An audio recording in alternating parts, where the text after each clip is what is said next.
Қайырлы күн баршаңызға. Бүгін бізде алғашқы подкаст ерекше қонақтармен. Бұл жерде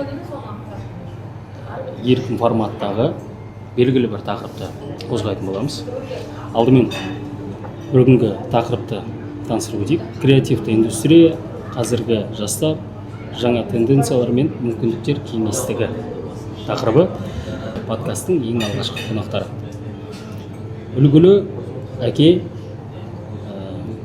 үш ұлдың әкесі, үлгілі жар, одан кейін креативті шоумен Асаба, Саламат, Жылқыбаев или просто Сақа. Рахмет, қош көрдік. Екінші қонағымыз Баишев жеке мектеп-лицейінің директоры. Бұл да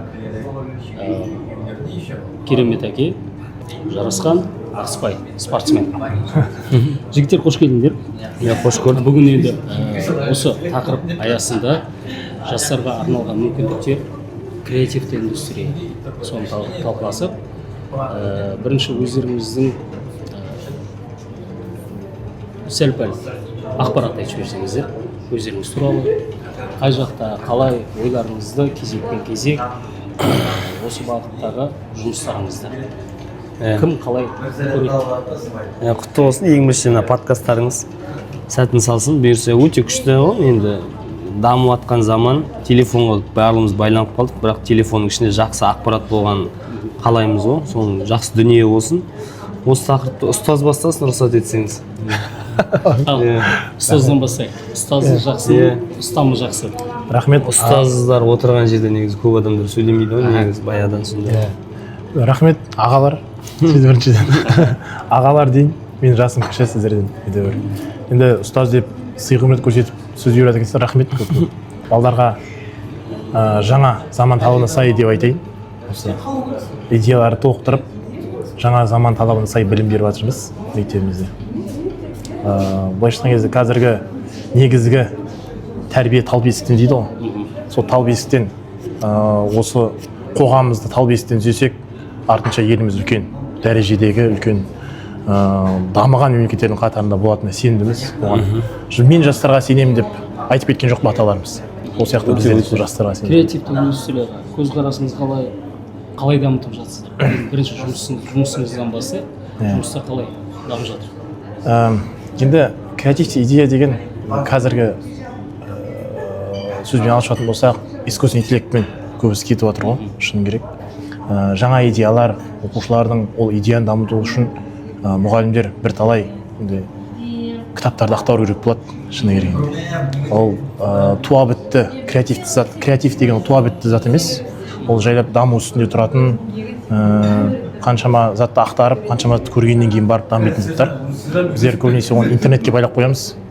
Интернеттен алу керек заттар бар. Көбінесе біздер балаларды гаджеттерден тыймаймыз негізінде.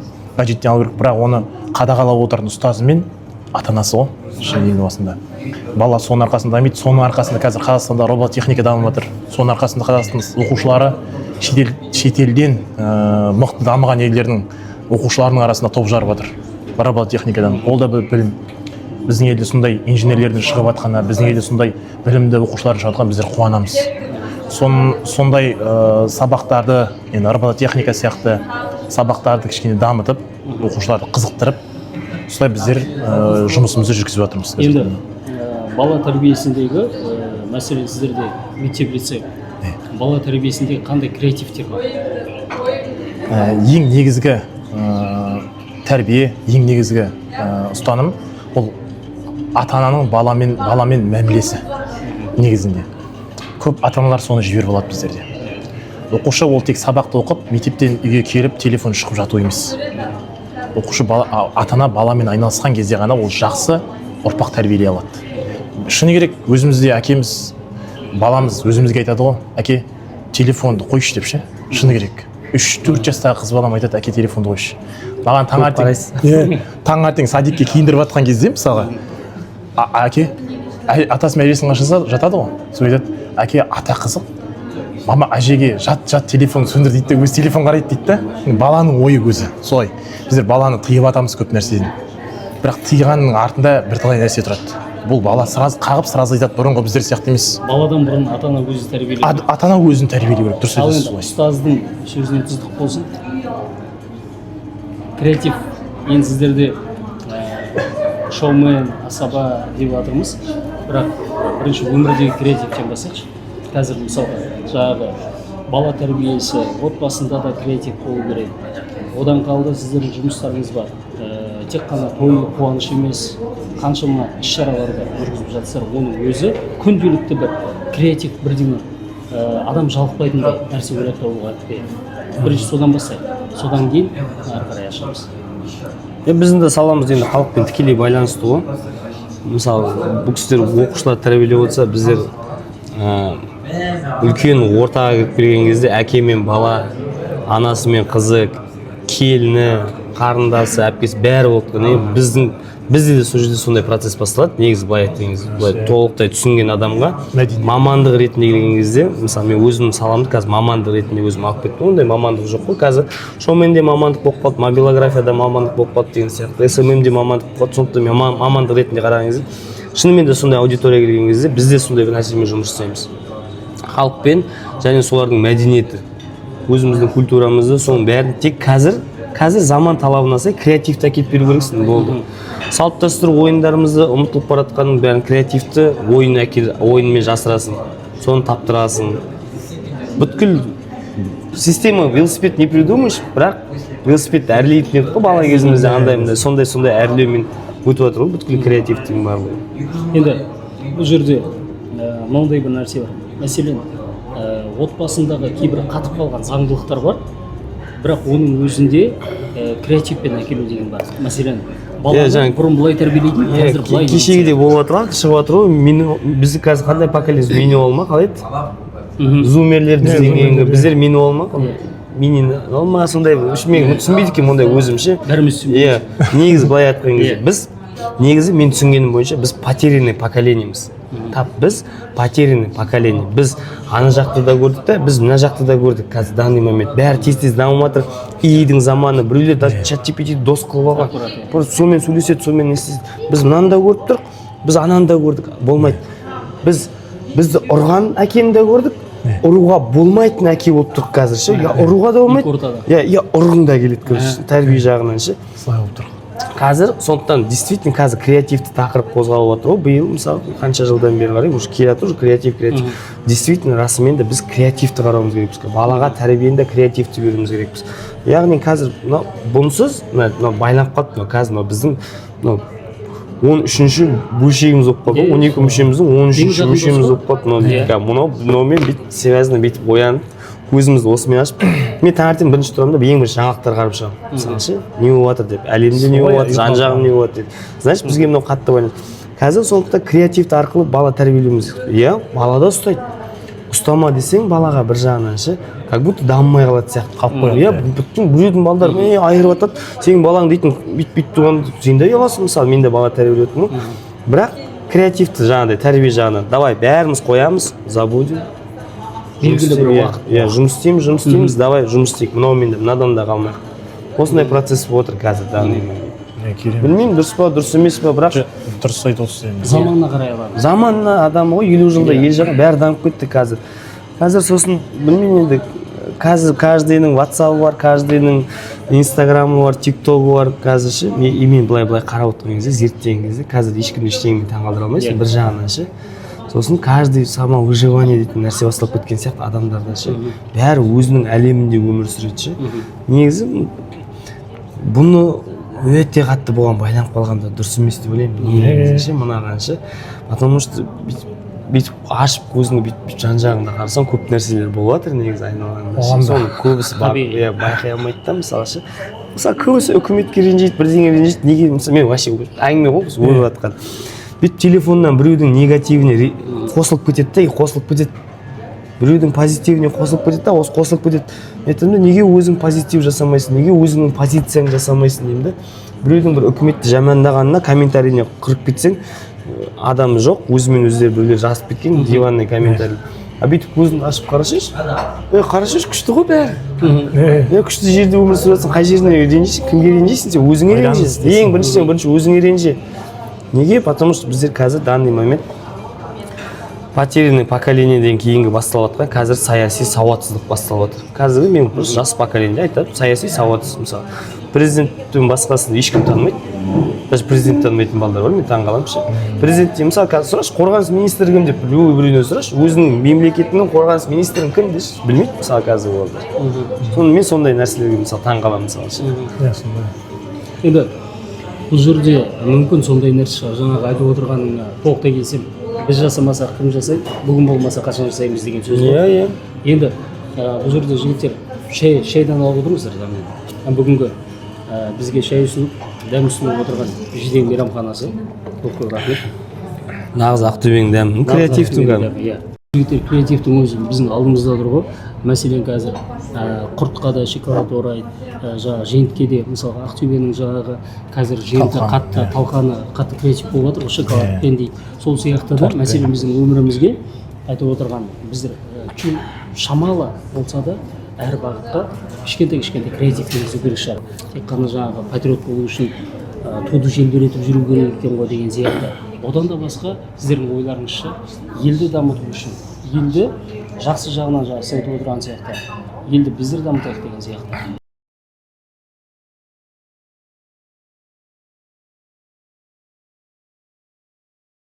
Әркім өзіне вклад жасап, өзі дамыса, бірінші менің ойымша елдің дамуына, отбасының дамуына бірінші баланы біз патриот қылып тәрбиелеуіміз керекпіз. Мен өз пікірім.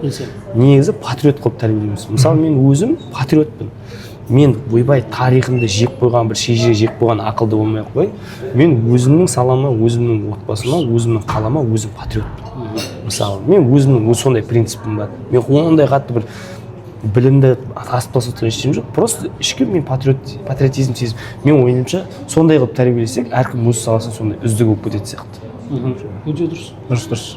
Қалай дейсіз, дұрыс қой. Мысалы сіз ұстазсыз, директорсыз да, негізі әркімнің өзінің қолында бар нәрсені жақсы пайдалану керек қой. Бұған дейін камера қосылмай тұрып күшті әңгімелер болады. Мысалы мен өз ойым, мен баяғыдан бала кезімде, мен вообще КДМ болдым студент кезінде. Мен жастармен жұмыс жасасам, өзіме қатты ұнайды. Баламен жұмыс жасасам. Мен медиапрода актерскийден сабақ бердім бір уақыттар, Рикада жұмыс жасадым. Мен соны ойлаймын, мынандай қаршы рубрикалар бар ғой қазір, колонкалар бүткілі бар. Мен сол кезде студент кезінде арманым болып қалды, КДМ болып жүргенде мен айтып едім директорға, давай осы колонкалар қойып шығайық, қоңырауды креативті берейік. Қоңырау, сосын қоңыраудың ішінде күн ұзаққа күй болсын, сосын радиорубка. Радиорубка жасайық, каждый группаға тапсырамыз. Сен бүгінгі күннің баяғы дежур мектептегі қоңырау соғатын баласы радиорубка жүргізесің. Яғни жұлдыз жорамалы айт бір қоңырауда. Мергендері бүгін сендерге бірдеңе деп ше, салт дәстүрді айт. Бүгін тарихи күннің осындай күні екен. Просто айта бер, кітапты неде көп қой, энциклопедияда көп қой, ақпарат көп. Мысалы, бүгін бір батырдың туған күні шығар, қазір данный момент біз білмейміз мысалы. Соны оқу орнының барысы ғой, просто креативті жеткізу да. Бүгін осындай күн, осындай батырдың туған күні екен. Ол кісі осындай жерді қорғаған, осындай жерде жауғаншылықта болған. Анау құйыла береді да. Ол дейтін, ол жаттамай ақ қойсын, бүйтіп құлақ тұрып демей ақ қойсын, просто жаттала береді да. Бір жерде бір информация пайдасы болады. Негізі қазір 30-дан астық қой, міне, байқайсыңдар ма? Біз қазір ондай қатты ақпарат іздемегенмен де, бізге бала кезімізде құйып қойған ақпарат мектеп кезінде бір жерде отырған кезде пайдасы тек қалады. Ат шығасын, Абайдың ана қара сөзі деп ше, оқығаның пайдаға асып кетеді да, мысалы. Күшті креатив. Сіздерге, расымен сіздерге, мысалға, осы Жиденің өзінде келгеннен бері астап күй таңдап отыр. Мәселен жаңағы қоңыраудың орнына расымен бізде ойнайды. Арасында ақпараттар күй ойнайды ғой, бір жаңағыдай әңгіме болып бұны жақсы негізі идея. Роза Рымбаева осындай жыл дүниеге келген, осы мен 50 жылдық концертін берейін деп жатырмын мысалы. Өте керемет. Мен соны сразу түртіп алып отырмын. Бүйтіп, просто өз ойым ғой. Өте керемет. Қазақта нағыл шығармай бақты уыстан жақсыға жақсы жуысқан дейді. Атамыз алаш болған соң қазақтың бәрі туысқан дейді. Сол сияқты ғой. Жақсыдан жақсыға жұғады деген нәрсе. Абайдың мына сөзі Саго айтып отырған кезде Абайдың мына сөзі бар да, ақылды орта қалыптастыру үшін адамға бірінші ата-ана дейді, екінші жақсы ұстаз, үшінші жақсы құрбыдан шығады дейді. Сол сияқты ғой. Расымен патриот қылу үшін бірінші ата-анасы патриот болу керек, ортасы патриот болу керек, сосын оның қоғам, қоғам бірінші ата анадан бастап, содан кейін барып қоғам тәрбиелейді. Креатив маған қатты ұнап отыр жаңағы нәрсе. Разымен тек қана мектепте емес, иә барлық жерлерде. мекемелерде де. Иә, мысалы тек құр ойнай берме, арасында тек айтып кетсе информация ғой. Иә. Жақсы, бұл да Иә, өте керемет нәрсе айтып отыр. жұмыста, түртіп алатын нәрсе. жұмыста тем более жаңағы тәрбие ал бесіктен деген ғой. Тәрбие ал бесіктен ол сіздер мектептен бастап осындай тәрбие болатын болса, фундамент. мүмкін балабақшадан креатив. Ол біздер баяғыдай жаңағы ұрып соғумен балаларды тағы бірдеңе. Ондаймен уже тәрбиелей алмайсың балаларды. Басқаша. Уже басқа поколениеге тұр. Өйтіп баланы ұрып соғып тәрбиелей алмайсың. Біздер енді аты кемшіліктерін әкеміздің айтқан жоқ болса, осындай істемеші деп айтып, қазіргі балалар айта алады сізге. Тікелей. Қазір сондай заманда өмір сүріп жатыр. Енді біздер ол заманды сындырып қайтадан баяғы заманды қайта әкеле алмаймыз. Әкеліп те керек емес. Қазір біздер сол заманмен күресетін, яғни солармен бірігіп, яғни былай ғой, қазіргі балалардың бәрінде креатив идеялар бар. Қазір шығарып жатыр жақсы. Каспийде сол шықты, мысалы қарасаңыз, креатив идеядан. Осы әлемде жоқ нәрсе, көп әлемдерде жоқ. Елдер саяхаттап жүрсе білесіздер. Әлі күнге дейін кейбір шетелде дамыған мемлекеттер РНН сегімен барып тапсырып, карточкаға тапсырып 15 күннен жатыр. Біз қазір 1 минут ішінде автобустарда әлі күнге дейін қаражат төлейді, ақшаны төлейді жаңағыдай тиындарды санап тұрып. Біздерде картамен жүріп адамдар QR-мен төлеп жатыр. Оның бәрі біздерде қазір елде дамып жатырған көрсеткіші. Жастардың идеялары бар, шығарып жатыр, но жастар қорқама сондай бір несі бар. Яғни жастар шығарып тұрған дүниелерін бастай алмайды ғой. Сол жері. Біздерде ондай бұрында болды ғой, бастап кетеміз любой нәрсені. Мына жерде біз ауылдық жерде өскесін, баяғыда кішкентай бала болдық, бәріміз бір затты көрсек, немесе темір көрсек, соны қазуға тырысамыз. Сондай ойлар болды ғой. бір бастап тапсырып немесе былай істейік жаңағыдай былай деген сияқты. Олар идеяны әкеледі, сосын күтеді олар. Ол біреу патенттеп оны алып келіп идеяны жүзеге асырып мына жақта біреу істеп жатқанға күтеді ғой бұл кезде. Ағай мен оны өткенде ойлап едім дейді да. Ойлағанын не жеткізе алмайды, аша алмайды. Бірақ барлық нәрсе программаны қазір бір күн үстінде үлкен программа жасап беретін балдар бар. Бірақ жеткізе алмайтын балдар. Қаншама дипломы жігіттер бар, мысалға, бірақ жұмыс істей алмай жатыр да. Ал бірақ қанша дипломы жоқ жастар бар, креатив идеяларымен үлкен дамытып жатыр. Осылай біреумен байланысқан арқасында жаңа креатив туады, соны жүзеге асырып, ол кісіге беріп жатыр, ол кісі одан сатып алып жатыр деген сияқты ғой. Сондай жасап жатыр. Оның бәрі енді баптау, балдарды не дейді, фундаментін айтып жатыр, сол фундаментінен баптап жүру керек деген сөз ғой. Біздер қазір задержка речи, задержка психологический деген аурулар бар балдарда. Бар. Мынадан туындап жатыр деп жатырмық. Біздер бірақ оны шуламасыншы жаңағыдай өзіміз жұмысын істеп жатқасын беріп қойып отырмық қой. Негізгі мақсаты. Ойымыз сол ғой біздің өзімізден да. Бірақ біздер оны өзімізден ойламаймыз, іздемейміз. Біздің баламыз ертең сол үлкен жаңағыдай бір мүмкін программист шығар. Мүмкін Каспий сияқты бірдеңе құратын шығар. Біздер оны ойламаймыз. Біздер сол затты беріп қойып жатырмыз. Бірақ біз оны қадағаламаймыз. Не қарады одан кейін? Ол не қара? Қарауға болмайтын мультиктер бар. Тілін шығармайтын, мимикамен жүретін. Біздер оның бәрін зерттемейміз ғой жаңағыдай. Оның бәрі уже біреулер оны сатып отыр. YouTube-ға салған ақша ғой мысалға. Оны тауып отыр әлем өзінікін жасап отыр. Біздер бірақ оған шектеу қоя алмаймыз жаңағыдай. Барлығы да тәйт деген сөз бар ғой, баяғы аталардың айтқан, әкелеріміздің айтқан тәйт. Сол тәйтті ұмытып кетіп жатырмыз ғой. Бірақ сол қадағалаған арқасында жақсы ұрпақ құдай қаласа туады. Халық танығың келсе, ең бірінші тарихын іздейді ғой. Кез келген халықтың да. Мәселен, енді әркімнің өзінің жаңа бағыты бар. Мәселен, енді екеумізге де алыс емес, мысалы мәдениеті, тарихы деген сияқты. Мәселен, сіздерде сондай бір мүмкіндік болатын болса, мәдениет пен тарихқа жастардың санасына сіңіру, ұлттық жаңағы құндылықтарды өскелең ұрпақтың санасына сіңіру бағытында қандай креатив арқылы санаға сіңіре беретінсіздер деген ой бар да. Иә, енді былай ғой, бұл жерде айтып отырмық қой, қазір балдар ашыла алмайды деп ше. Қазір мысалы біздер андай поколение айттық қой енді, біз хром тапсырдық, бутылка тапсырдық, ондай жоқ қазір. Бутылка қабылдамайды, хром қабылдамайды, мид қабылдамайды, қазір балдар өйтіп жүре алмайды. Бір жағынан балдар қазір бәріміз өте комфортный өмір сүрген жақсы көріп кеткенбіз. Неге біздер қазір көп спорт уақыты болады ғой, мысалы көктемде, күзде неге адамдар көп ауырады? Даже бала түгіл біз көп ауырамыз. Гриппен немен. Неге? Мен өзім бірінші пікірім айтып кетейін, тақырыпқа барам қазір. Біз машинаға мінеміз жазда, кондиционер. Біз ысыны өткізбейміз денемізге. Жаяу жүрмейміз кондиционер. Үйге келесің кондиционер. Қыстың күні бәрі пеш. Біз погоданы көрмейміз, и біздің бала да көрмейді ана погоданы ше. А погода құлаған кезде резко бәріміз иммунитетіміз бәріміз дайынбыз. Табиғаттың кереметін сезімі. Иә, керемет бәрі құлайды. Сондай балаларды біздер қазір жаңағыдай ғой айтты ғой, тыныш отырсын деп далаға шығармаймыз, көрмейді, естемейді. Неге қазір балдар ойын ашып айта алмайды десем, кейбір методикаларымыз, жақсы методикаларымыз қазір жоқ болып кеткен. Не жоқ методикалар? Мысалы қазір мен балдарым бар, інілерім бар, мектепте оқып жатқан. Қазір дөңгелек стол деген жоқ. Мектепте дөңгелек стол деген жоқ. Отырып алып, дебатировать етпейді. Ой санасын жүгіртпейді балдар. Талқыламайды. Бір тақырыпты баяғыда болды, естідім, ашық сабақта дөңгелек стол отырып алып, екі жаққа бөлініп алып, саған задача беріп қойды, сен осыны қорға, адвокат ретінде, дұрыс емес болса да сен қорғайсың, сен мынаны қорғайсың. Айқайласып отыратын едік қой балдармен. Жоқ, мен өйтсем мына жерін бүйтер едім, мына жерін. Сондай жоқ. Балдар новый нәрсені ойлап тапқан нәрсені өздері шығара алмайды, яғни дебатировать ете алмайды. Сосын сол нәрсені уже бір нәрсені әкеле алмайды. Баяғыда мән жазба дейтін, жазып әкеліп қорғайтын едік қой, ортаға әкеліп. Сондай тақырыптар жоқ. Қазір балдардың бәрінде талант. Қазір мен сізге айтайыншы, любой адам креативпен өмірге келіп жатыр. Любой адамның ішінде креатив бар, любой адамда идея бар.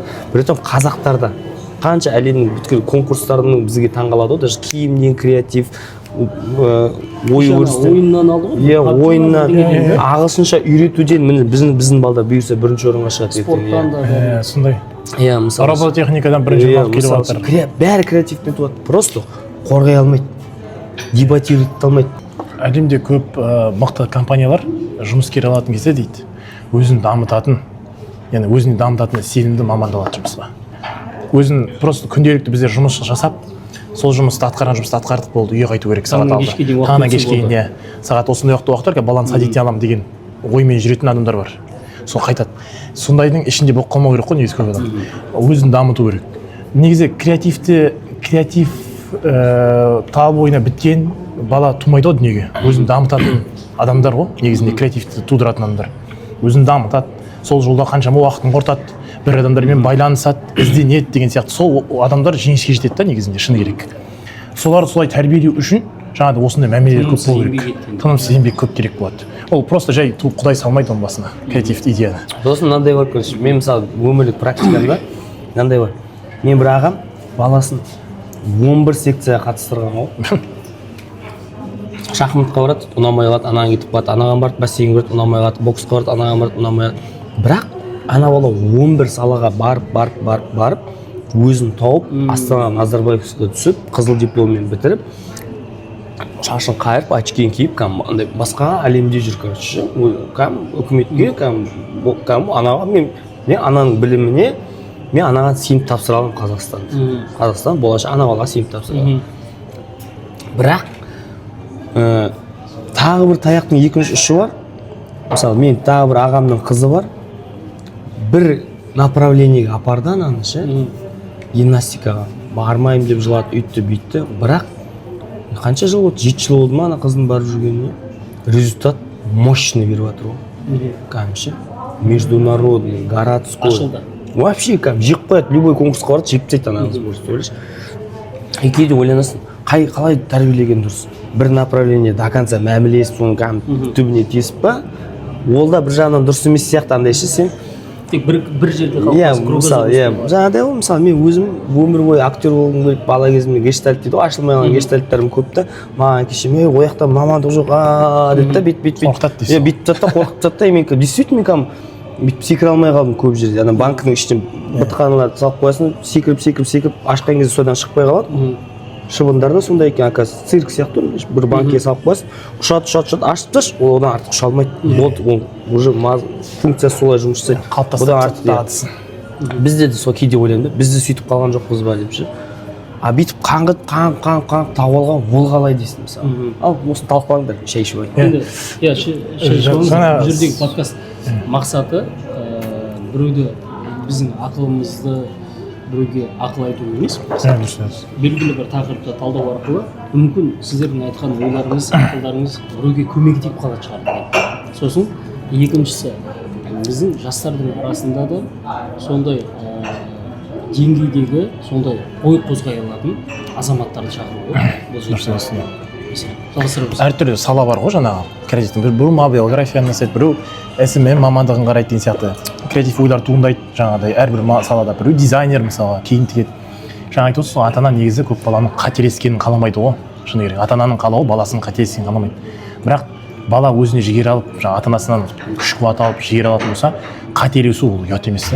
қателесу ұят емес. Ол ұят нәрсе деген ол қозғалмай бір орында қарап отыру, қозғалмау былайша айтқан кезде. Негізгі ұят нәрсе сол. Ана көп қазіргі біз қандай мықты бай деп айтайық, жалпақ тілде бай, жетістікке жеткен бір компанияның директорлері, мысалы Apple шығарған кісілер құламады ма олар? Олар өмірде қанша рет құлады ғой? Банкротқа ұшырады, дұрыс шығара алмады. Бұрында бір кездері Nokia мықты болды, мысалы Motorola мықты болды, олар қайда?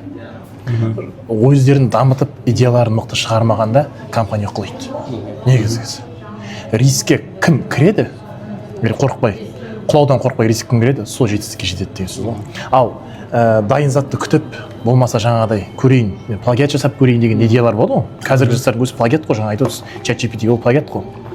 Өзінің ойын дамытпай отырған адамдар, плагиатты күтіп отырғандар, олар ешқашан дами алмайды. Тек и мен ақпараттың бәрін біліп солай. Мысалға бір университеттер бар, топовый университеттер ғой.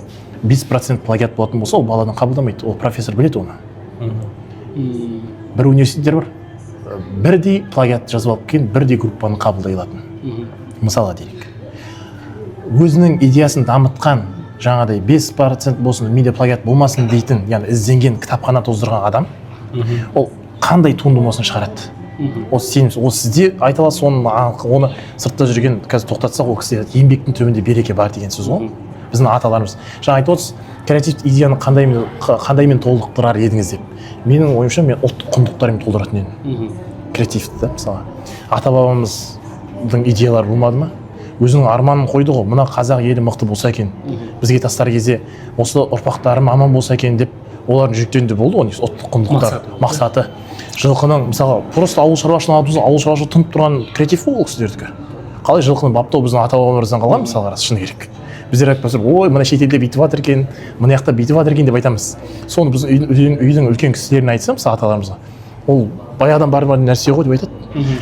Бұл жерде де барлығы расымен жаңағы садақа атудың өзі шетелде, мәселен, садақа ату арқылы балаларды емдейді. Мысалы деймін, креатив қалай дедік қой, мысалы сіз өзіңіздің айттыңыз, мен айттым, негізі, мысалы мен вообще басқаша ойланамын, мысалы мен айттым, мен фантастикалар жасаймын. Неге, мысалы Спарта дейтін кино бар ғой, Спарта, неге мен айтамын дейді, біздікілер Спарта не істеген, біз емес па негізі, қазақтар емес па, Спарта не істегендер, Леонидіміз біздің Абылайхан емес па, мысалы деген кезде ше. Тарихтан менеджер ол кісі. Мысалы, биыл ий жылы ғой, мен қалаймын. Бүткіл сол. Біз сияқты атты жетік білетін ешкім жоқ жылқыны ше.